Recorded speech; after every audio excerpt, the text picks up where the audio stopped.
Dear Misty, I really enjoy your videos. My boyfriend of 17 years and my husband of 2 just told me he wants a divorce. I'm bereft. Do you have any advice for me on how to move on with my life? I am 57 and afraid I'm too old to date again. Alright, Miss Bereft. Wow, you are definitely in a state of shock right now. 17 years of having someone in your life is a very, very long time, and you're going to have to go through a grieving process just like as if you had a death, which means you're going to be angry, you're going to be depressed, you're going to eventually accept it and come to terms with it. But the one thing I'm going to tell you first and foremost is that you don't need a man in your life for security. You don't need a man in your life for stability. You don't need a man in your life to be happy. And that's something that people forget after many years of marriage and not being alone. I remember when I was in an abusive relationship for 4 years, and I missed him being in the bed.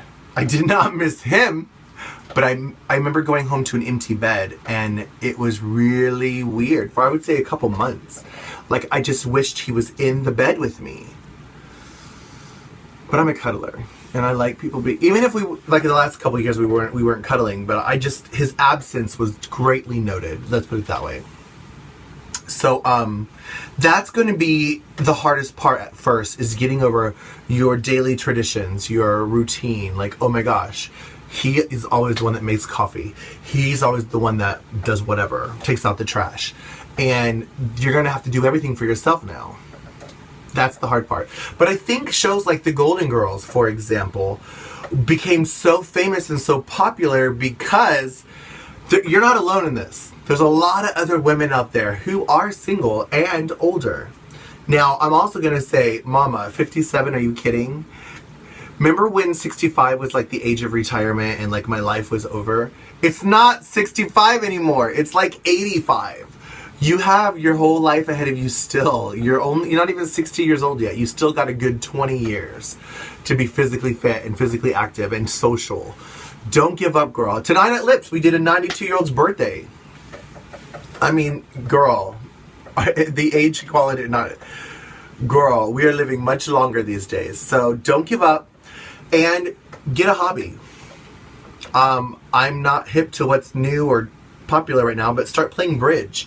Maybe join a euchre club or a sewing circle. I don't know. I have no idea what the girls do, but I know that they're in Fort Lauderdale. They do have sewing circles where girls will get together and sew quilts, so they'll get together and work on projects together. Take classes. Take a ceramics class. Take a sewing class. The thing is, you have to fucking leave your house. You can't stay home and feel sorry for yourself, because that's when you fall into the deep darkness, and it's really hard to come out of that. So get out of your house, go out there and make friends, and then you'll fall into your new routines. Like, oh my gosh, I hang out with Meredith every Tuesday night and we play bridge, and on Wednesdays I get together with Melissa and we do the sewing circle, and then on Thursdays I go to choir practice with Mark and Jay and whatever. Like, get out of your house and do stuff. And you know what? Don't look for love.